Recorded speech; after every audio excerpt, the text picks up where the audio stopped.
नदी आरपटे जंगल में शत्रु मैंने लुचि रही। आम सैनिक मैंने बुढ़ी माँ पाखे पहुँचले। बुढ़ी माँ कथबार्ता हो सब कथा जानिले।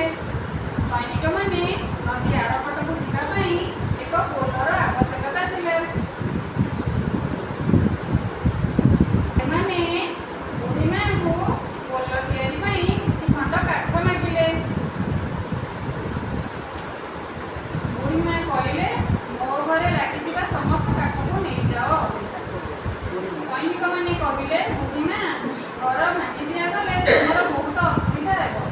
बुढ़ी माँ कहले मोर जहाँ होचे हेउ मो देश सुरक्षा रहू।